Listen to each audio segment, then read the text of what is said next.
ఈ నెల 6వ తేదీ నుండి 15 వరకు రాష్ట్ర వ్యాప్తంగా పాదయాత్రలు, నిరసనలు. సిపిఐ జిల్లా సన్నద్ధ సమావేశంలో ముగిసిన కార్యాచరణ. ఎన్నికల సమయంలో ప్రజలకు ఇచ్చిన హామీలను అధికారంలోకి వచ్చాక కూటమి ప్రభుత్వం విస్మరించిందని, వెంటనే ఆ హామీలన్నిటినీ అమలు చేయాలని డిమాండ్ చేస్తూ సిపిఐ ఆధ్వర్యంలో ఈ నెల 6వ తేదీ నుండి 15వ తేదీ వరకు రాష్ట్ర వ్యాప్తంగా సమర శంఖం పేరుతో పాదయాత్రలు, నిరసన కార్యక్రమాలు చేపట్టనున్నట్లు ఆ పార్టీ నేతలు వెల్లడించారు. స్థానిక సిపిఐ కార్యాలయంలో నిర్వహించిన జిల్లా సన్నద్ధ సమావేశంలో పార్టీ ముఖ్య నాయకులు పాల్గొని రాబోయే ఆందోళన కార్యక్రమాల కార్యాచరణను ఖరారు చేశారు. ఈ సందర్భంగా సిపిఐ నాయకులు మాట్లాడుతూ కూటమి ప్రభుత్వం అధికారంలోకి వచ్చి 26 నెలలు అవుతున్నా హామీల అమలులో ఘోరంగా విఫలమైందని విమర్శించారు. ప్రజల సమస్యలను పక్కన పెట్టి వైఫల్యాలను కప్పిపుచ్చుకునే ధోరణి కనిపిస్తోందని మండిపడ్డారు. ఈ నెల 6వ తేదీ నుండి 15వ తేదీ వరకు జిల్లాలోని ప్రధాన గ్రామాలు, పట్టణాల్లో ప్రచార పాదయాత్రలు నిర్వహించి ప్రభుత్వ వైఫల్యాలను ప్రజల్లోకి తీసుకెళ్తామన్నారు. ప్రజా సమస్యల పరిష్కారానికై స్థానిక ప్రభుత్వ కార్యాలయాల వద్ద నిరసన కార్యక్రమాలు చేపడతామని తెలిపారు. ప్రజా వ్యతిరేక విధానాలను ఎండగట్టేందుకు, ప్రజా సమస్యలపై పోరాడేందుకు సిపిఐ చేపడుతున్న ఈ సమరశంఖం పాదయాత్రలో ప్రజాస్వామ్యవాదులు, ప్రజలు, పార్టీ శ్రేణులు పెద్ద ఎత్తున పాల్గొని విజయవంతం చేయాలని సిపిఐ నాయకులు పిలుపునిచ్చారు. ఈ సమావేశంలో సిపిఐ జిల్లా నాయకులు, అనుబంధ సంఘాల ప్రతినిధులు, కార్యకర్తలు పాల్గొన్నారు. దేశవ్యాప్తంగా ఆగస్టు 6 నుంచి 15 తేదీ వరకు పాదయాత్ర నిర్వహిస్తా ఉన్నాం. ఈ పాదయాత్ర ప్రధానమైనటువంటి ఉద్దేశం నరేంద్ర మోడీ అధికారంలోకి వచ్చిన 12 సంవత్సరాల పరిపాలనలో దాని యొక్క దుష్ఫలితాలు ప్రజానీకంలో ఏ రకంగా ఉన్నటువంటి అంశం పైన తీసుకుని వెళ్తా ఉన్నాం. అధికారంలోకి రాకముందు ప్రతి ఏటా 2 కోట్ల ఉద్యోగాలు ఇస్తాం, అదేవిధంగా సుపరిపాలన అందిస్తాం, అవినీతి లేనటువంటి పారదర్శకమైన పరిపాలన అందిస్తామని చెప్పి నరేంద్ర మోడీ పెద్ద ఎత్తున ఊదరగొట్టి అధికారంలోకి వచ్చారు. అయితే అధికారంలోకి వచ్చిన తర్వాత ఒక్క నిరుద్యోగి కూడా ఉద్యోగాన్ని కల్పించిన పరిస్థితి లేకపోగా నిరుద్యోగాలకి ఉద్యోగాలు సృష్టించేటువంటి ప్రభుత్వ రంగ సంస్థలన్నింటి కూడా, ప్రజలకు ఉపయోగపడేటువంటి సంస్థలన్నీ కూడా కారు చౌకగా మరో కార్పొరేట్ కంపెనీలకి, తన అనువు మిత్రులైనటువంటి అదానీ, అంబానీ లాంటి మిత్రులకి అప్పజెప్పడమే కాదు, ఈ దేశ సంపద ఉన్నటువంటి వనరులు, గనులు, మరి ఇలాంటి అనేక సహజ వనరులన్నీ కూడా కేంద్ర ప్రభుత్వం వారికి అప్పజెప్పే పనుల్లోనే నిమగ్నమై ఉంది తప్ప ఈ దేశ ప్రజలకి ఏమాత్రం ఒరిగిందేం లేదు. ధరలు తగ్గలేదు. పెద్ద నోట్ల పేరు మీద పెద్ద ఎత్తున ప్రజానీకాన్ని ఇబ్బందులు పెట్టారు. రైతాంగం మరి తాముకు వ్యతిరేకంగా కేంద్ర ప్రభుత్వం తీసుకొచ్చినటువంటి చట్టాలకు వ్యతిరేకంగా 13 నెలల తర్వాతనే మరి ఆ చట్టాలను రద్దు చేస్తారని చెప్పి మరి ఆ రకంగా హామీ ఇచ్చాడు.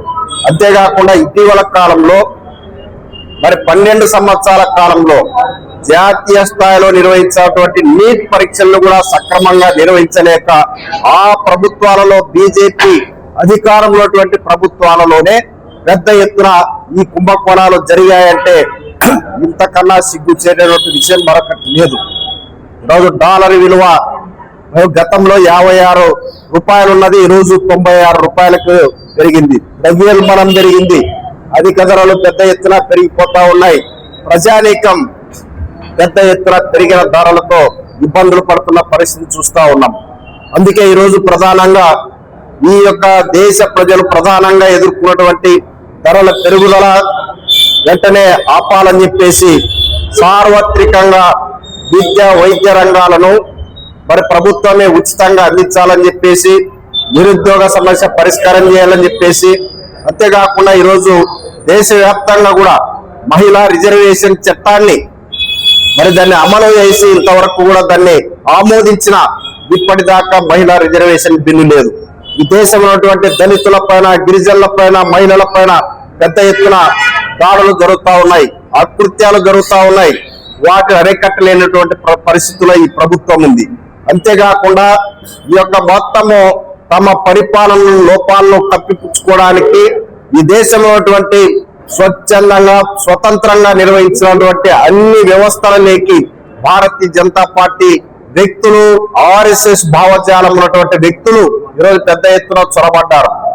ఆగస్టు 6 నుండి 15వ తేదీ వరకు నంద్యాల జిల్లాలో కూటమి ప్రభుత్వం ఇచ్చినటువంటి హామీలను అమలు చేయాలని పెద్ద ఎత్తున పాదయాత్రలు, ప్రచారాలు నిర్వహించడానికి ప్రజానికాన్ని సమాయత్తం చేస్తా ఉన్నాం. ప్రభుత్వం అనేక రోజుల నుంచి కూడా ఇప్పటికీ 26 నెలలు అవుతా ఉంది ఈ ప్రభుత్వం అధికారంలోకి చేపట్టి. ఈ 26 నెలల కాలంలో ప్రజలకు ఇచ్చేటువంటి హామీలు ఎక్కడ కూడా అమలు కాలేదు. ఈరోజు పేదలందరికీ కూడా పెన్షన్లు ఇస్తా ఉన్నాం. 50 ఏళ్ళ నుంచి 60 ఏళ్ళు దాటిన 2 ఏళ్ల నుంచి ఒక్క పెన్షన్ కూడా రావడం లేదు. వికలాంగులకి, వితంతువులకి, వృద్ధాప్య పెన్షన్లు కానీ, లేదా ఈరోజు చదువుకునేటువంటి నిరుద్యోగ యువకులకి ఉద్యోగం కల్పించలేకపోతే నెలకు 3,000 రూపాయలు నిరుద్యోగ వృత్తి ఇస్తామన్నాం. ఈ 26 నెలల కాలంలో ఏ ఒక్క నిరుద్యోగ వృత్తి రాలేదు. లేదా ఈ రాష్ట్రంలో ఉన్నటువంటి మహిళా అధికారికి ప్రతి ఒక్కరికి కూడా నెలకి 1,500 రూపాయలు ఎంతమంది ఉంటే అంతమంది ఇస్తామని చెప్పాడు. దాని మీద ఒక్క మాట లేదు. కానీ ఒకవైపున ప్రచార ఆర్భాటాలు చేస్తా ఉన్నారు. ఈ జిల్లాలో ఉన్నటువంటి ఎమ్మెల్యేలు ముఖ్యంగా ఎక్కడికక్కడ దోచుకుంటా ఉన్నారు. ఇప్పుడు మనం ప్రత్యక్షంగా ఈ రాష్ట్రంలో ఏ ఎమ్మెల్యే పిలిచలేదు, ఆళ్ళగడ్డ ఎమ్మెల్యేని పిలిచి మీరు నీ భర్త ఇష్టానుసారంగా దోచుకుంటున్నారని చెప్పేసి మందలించి వదిలిపెట్టి మీ భర్త జోక్యం లేదని చెప్తున్నాడు. కానీ చంద్రబాబు నాయుడు నేను 40 ఏళ్ళ ఇండస్ట్రీ, నేను చాలా సీనియర్ అని చెప్పి 40 ఏళ్ళ ఇండస్ట్రీ చెప్పుకునేటువంటి చంద్రబాబు నాయుడు గారు మన ఎమ్మెల్యేలు ఇంత పెద్ద అవినీతికి పాల్పడతా ఉంటే ఒక్కరినంటే ఒకరిని సస్పెండ్ చేయలేకపోయాం. కాబట్టి ఇలాంటి అనేక సమస్యల మీద కూడా రేపు స్థానిక సంస్థల ఎన్నికల్లో ప్రజలు ఎదుర్కొంటున్న సమస్యలు కానీ, అదేవిధంగా ఈ రాష్ట్రంలో ఉన్నటువంటి, ఈ జిల్లాలో ఉన్నటువంటి ప్రధానమైన సమస్యలు, ఈ నంద్యాల పట్టణంలో పేద ప్రజలకి 2 సెంట్ల స్థలం, గ్రామీణ ప్రాంతాల్లో 3 సెంట్లు గృహ నిర్మాణం కోసం 4 లక్షలు ఇస్తామని చెప్పినాడు. కానీ వాళ్ళైతే పేద ప్రజలకు ఇవ్వలేదు. కానీ వాళ్ళ పార్టీ కార్యాలయానికి, తెలుగుదేశం పార్టీ కార్యాలయానికి రైతులకు సంబంధించినటువంటి భూమిని పట్టణంలో నడిపెట్టిన 22 ఎకరాల భూమిని పెట్టుకున్నారు. నంద్యాల కలెక్టర్ కార్యాలయమో ఊరి చివరని పెట్టారు. ఇది ప్రజానికానికి వివరించబోతా ఉన్నాం ఈ పాదయాత్ర అని చెప్పేసి తెలియజేస్తా ఉన్నాం. ఈ అన్ని సమస్యల మీద ఆగస్టు 17వ తేదీన పెద్ద ఎత్తున ఉద్యమం చేస్తా ఉన్నాం. 2017 నుంచి 2026 చివరిలో ఉన్నాం. అలగనూరు రిజర్వాయర్ కేవలం 32 కోట్ల రూపాయలు ఇవ్వడానికి చేతగానటువంటి వాళ్ళు ఈరోజు ప్రాజెక్టులు పూర్తి చేస్తాం. బనకచెర్లకు, పోలవరం టు బనకచెర్లకు నిధులు ఇస్తాం 1,000 కోట్ల రూపాయలు అని చెప్పేసి ప్రజల చెవిలో పూలు పెట్టడం తప్ప వేరేది కాదు. ఇలాంటి ప్రజా సమస్యల పరిష్కారం కోసం పెద్ద ఎత్తున ఆగస్టు 17వ తేదీ చెలో కలెక్టరేట్ ని ప్రజానికం విజయవంతం చేయాలని కోరుతా ఉన్నాం.